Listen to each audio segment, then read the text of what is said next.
सम्राट को सम्राट चौधरी बनाने वाले लालू जी वो बौखला गए हैं। चूंकि भाजपा में गए हैं, भाजपा में जो उनको अपमानित किया जा रहा है, लगातार उनको प्रताड़ित किया जा रहा है। मांझी जी के बात का क्या जवाब देना है? सुबह कुछ बोलते हैं, शाम कुछ बोलते हैं। वो तो कहते हैं कि हम थोड़ा पीते हैं, ये वो, उनकी बात का क्या जवाब देना? वो अभी पूरी तरह से गुलामी में लगे हुए हैं भाजपा के। आप ये बताइए कि आपके यहाँ ये तस्करी कहाँ से हो रही है? आप काम कीजिए ना, आप केंद्र में मंत्री हैं, बिहार में आपकी सरकार है, पूर्ण शराबबंदी है, शराब आ कैसे रहा? आदरणीय लालू प्रसाद यादव जी, भारत रत्न उनको मिलना ही चाहिए। पूरी दुनिया में अगर भारत का सर ऊंचा करने का काम किया तो लालू प्रसाद यादव जी ने किया। राजद एमएलसी कारी सोहेब है इस वक्त हमारे साथ जुड़ेंगे, बात करेंगे। कारी जी, जिस तरीके से भारत रत्न देने की मांगे की जा रही है आपके पार्टी के द्वारा, इसको लेकर सम्राट चौधरी जो हैं वो कहीं ना कहीं आपके नेता लालू प्रसाद पर हमला बोल रहे हैं और कह रहे हैं कि उनको भारत रत्न देना चाहिए। कैसे देख रहे हैं, क्या कहेंगे? सबसे पहली बात तो ये कि सम्राट चौधरी जी आज जो बोलने के लायक हुए हैं वो आदरणीय राष्ट्रीय अध्यक्ष लालू प्रसाद यादव जी की वजह से, उनका आशीर्वाद से लायक हुए हैं। इनको तो शर्म आनी चाहिए, कुछ भी बोलते हैं, पिता तुल्य हैं उनके। आज सम्राट को सम्राट चौधरी बनाने वाले लालू जी हैं। शकुनी चौधरी जी को कई बेटे हैं, लेकिन जिसके सर पे आदरणीय लालू जी का हाथ पड़ा वही लीडर बना। कुछ भी बोलते हैं, उनके बातों का मैं जवाब नहीं दे सकता, चूंकि मैं उनको सीरियस लेता ही नहीं हूं। मैं क्या, कोई जनता नहीं लेती है।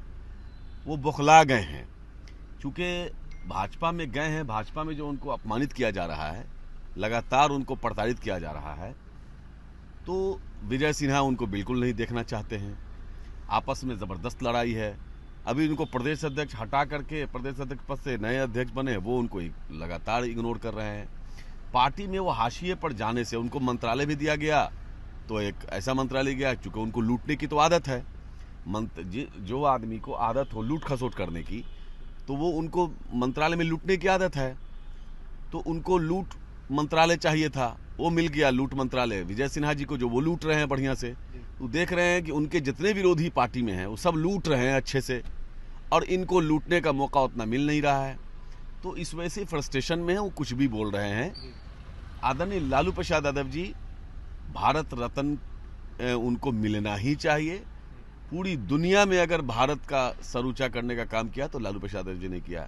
ऑक्सफोर्ड से आकर के लोग, रेल मंत्री जब थे तो उनसे लोग सीख रहे थे, और ऑक्सफोर्ड बुला करके समझिए कि वहाँ इनको किया गया। मतलब चारों तरफ लालू जी एक ऐसी शख्सियत कि जब फ़लस्तीन में जब गए थे यासिर अराफात के इंतकाल पर, तो पूरे जो ममालिक वहाँ के बड़े बादशाह जो खड़े थे, लालू प्रसाद यादव जी को देखने के लिए लोग खड़े हुए थे, इनका हाथ छूने के लिए लोग खड़े रहते थे।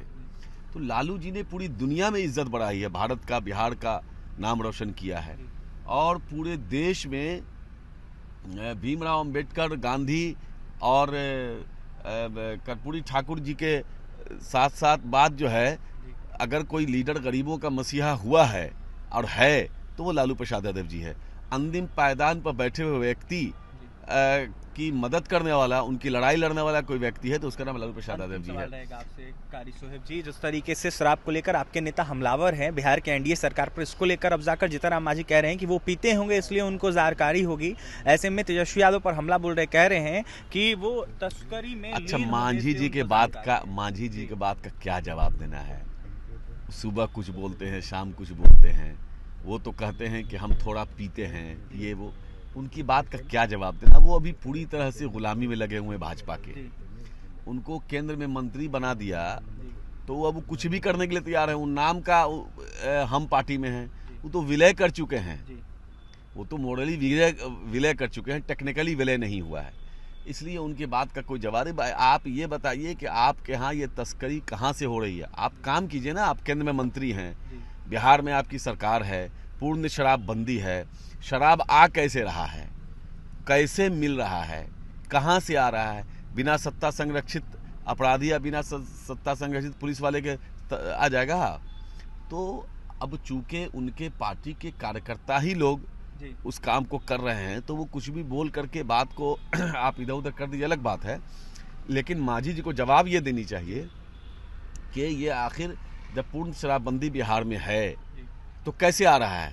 केंद्र से लेकर राज्य तक आपकी सरकार है, सारे गृह मंत्रालय आपके पास है, स्टेट का गृह मंत्रालय आपके पास है, सारी पुलिस ऊपर से नीचे तक सब आपका है। फिर आपकी सरकार के रहते हुए, तमाम पुलिस अमला के रहते हुए अगर शराब बिहार में धड़ल्ले से बिक रहा है, मतलब उतना धड़ल्ले से तो दूध नहीं बिक रहा है जितना धड़ल्ले से शराब बिक रहा है। अभी आप दूध लेने जाएंगे तो भी कहेगा वेट कीजिए ख़त्म हो गया है, लेकिन शराब को लेने की ज़रूरत नहीं। अभी आप कहिएगा 5 मिनट का शराब आ जाएगा। हर गली मोहल्ले कोना कोनी सब जगह शराब बिक रहा है। तो उनको उस पर बताना चाहिए कि शराब आ कहाँ रहा है। असल में इन लोगों को आदत है हमारे नेता पर कुछ बोल के अपनी टीआरपी बढ़ाना, कुछ भी बोलना है। उसामा साहब आपकी पार्टी ज्वाइन कर रहे हैं आज, बहुत स्वागत और बहुत ही खुशामदीद, समझा कि नहीं, और बहुत अच्छी बात है। और हमारी पार्टी से वो लोग गए ही नहीं थे। थोड़ा बहुत डिफरेंस जो है दूसरे कई लोगों ने देखा होगा कि इधर उधर के लोगों ने बोल बाल के चढ़ा बढ़ा करके अपना इधर उधर माहौल ख़राब किया, लेकिन सबको मुंह की खानी पड़ी, क्योंकि दोनों परिवार में जो रिश्ता है वो एक ऐसा अटूट रिश्ता है जिसको कोई माई कलाल कभी तोड़ नहीं सकता है। देखिए अटूट रिश्ता है उसामा साहब और लालू सुप्रीमो के परिवार का। और ऐसे में क्या कुछ कहते कारी साहब, आपने सुना है जमकर निशाना साए थे बिहार की एनडीए सरकार पर, केंद्र की एनडीए सरकार पर। यह साफ कहते हुए नजर आ रहे थे कि बिहार में शराबबंदी जिस तरीके से कानून लागू है बिल्कुल फेल है, कैसे शराब बिक रहा है इस पर ध्यान देना चाहिए, न कि उलूल जुलूल बयान देना चाहिए। ऐसे में क्या कुछ कहते कारी सोहेब, राजद एमएलसी, आपने सुना है, तमाम अनेक मुद्दों पर हमने चर्चा किया है जिस पर उन्होंने मुखर होकर अपनी बातें रखी। और भी तमाम खबरों के लिए बने रहे हमारे साथ। बहुत बहुत धन्यवाद।